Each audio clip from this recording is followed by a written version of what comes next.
I'd like to kick off with Alex Volkanovski, please. Alex, you've done so much in this sport.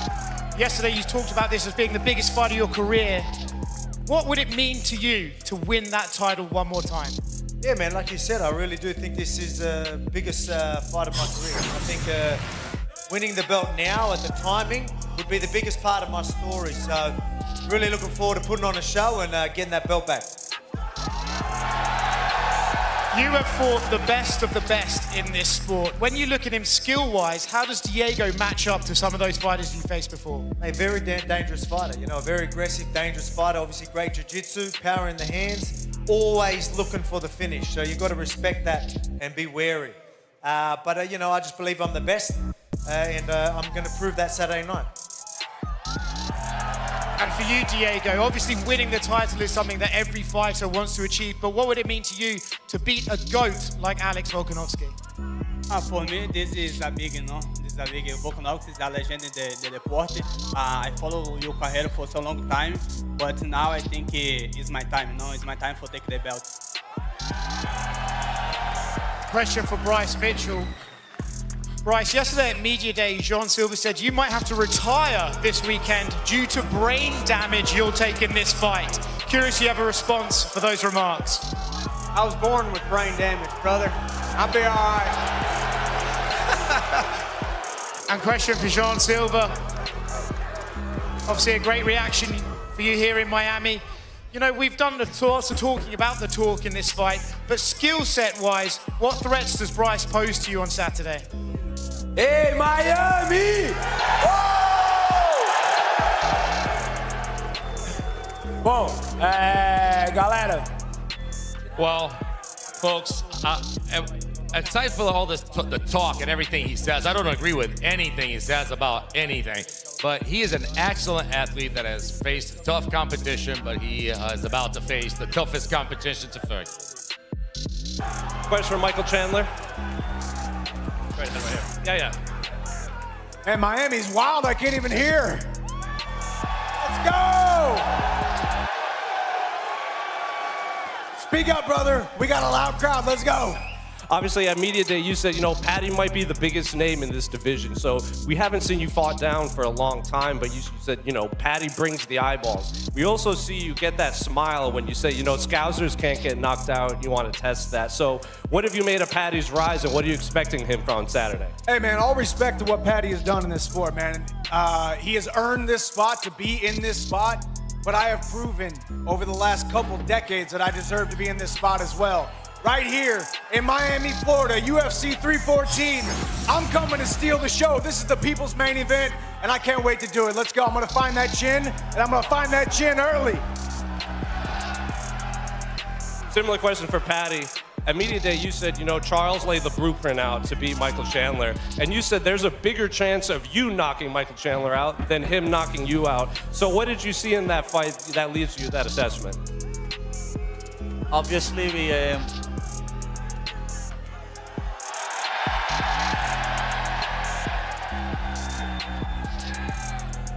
we game plan for fights, don't I mean? You watch a lot of tape on your opponents and you study it, and that's what my coaches do, and that's why we get so many wins. There's a lot of tape that we've studied over his UFC career, and I've got so many different ways that I can win this fight. Everyone thinks that I'm gonna get knocked out because I leave me chin high, but I told you, this chin's made of granite, lad. I'm not getting knocked out.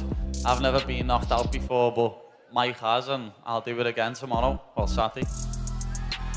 And one last one for both Paddy and Mike. Paddy, I'll start with you, because I have to ask. Conor McGregor tweeted today that he has his eyes on your fight against Mike. I'm curious, did you see that, and what do you make of Conor kind of circling this fight, maybe as a future opponent?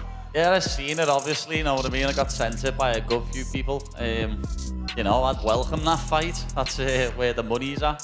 But I can't look past Michael. Got to fight Michael on Saturday night and get the win here. That's all that matters.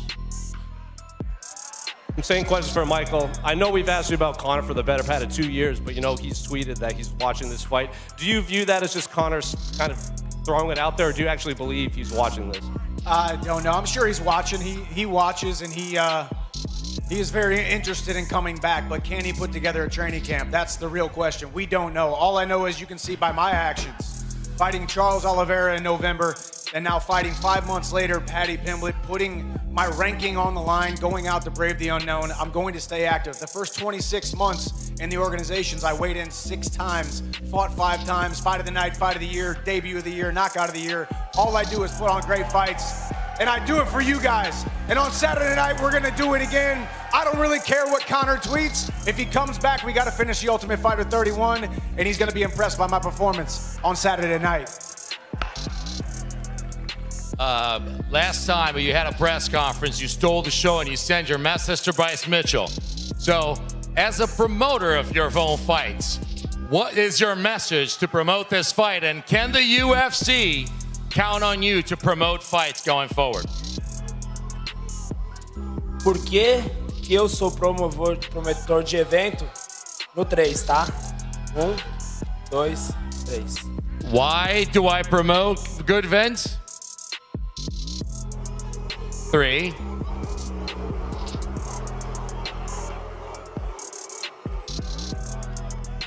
I put a lot of dogs down in my day. Ele disse que matou Oh, those dogs that like to come up to the farm, they kill my animals, they come to harm me and my family, and they come barking. You know what they all got in common? They squeal right before they die.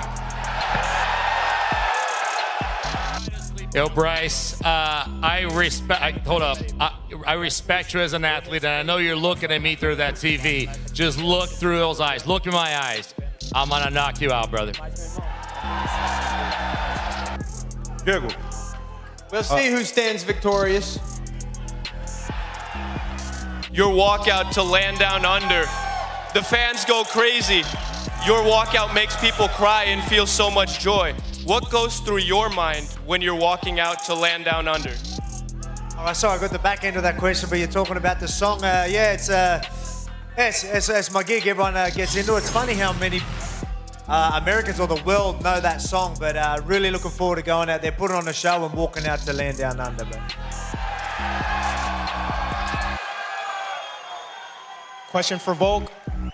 Volk, we got another one for you right there, sir. Yesterday, you stated that you're in the best shape you've been in a long time. You stated that there were no cheat meals, no alcohol in this camp. Did you think that you needed those 2 losses to reach a whole nother level, given the fact that you dominated the 145-pound division for such a long time? Look, man, it was just a decision I decided to make. You know, everyone knows I work hard every single time. Every camp I do, I go 100% and I train very, very hard. But I probably could be that little bit more disciplined, and I did it this time. And, obviously you can see it, you know what I mean? I've never been so lean. So incredible Nick right now, and it's all going to pay off Saturday night. So I can't wait to get that belt wrapped around my waist. This week, Paddy Pimblett's come out and called you a cheater and a dirty fighter, saying he might speak to the ref before the fight. Do you take that personally, and what do you have to say to that? Absolutely not, man. Hey, listen, I've gone out and I fight. It's no big deal. We're gonna go out there, we're gonna fight. The referee is going to referee the fight. It's all good. He's also said that you can't knock out a Scouser. What makes you so confident that you're going to be the first to knock out a Scouser? Hey, man, he hasn't been knocked out yet, but he's also not been knocked out by these Jefferson County Javelins.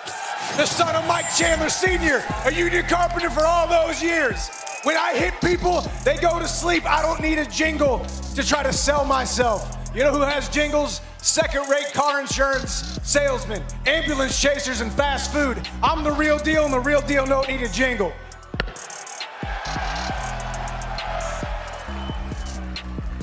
Last question for Volk.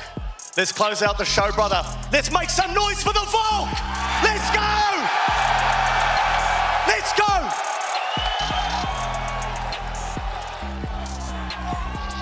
Volk, you feel the love in this building. You've got love all around the world, back home, Australia, New Zealand, right behind you. What's your final message to everyone back home that's going to tune in and buy this fight? I just want to say, mate, I've been feeling the love so much the past year, even before that. I appreciate every single one of you, and I'm bringing that fucking belt back to Australia. It's coming with me, baby. Let's go!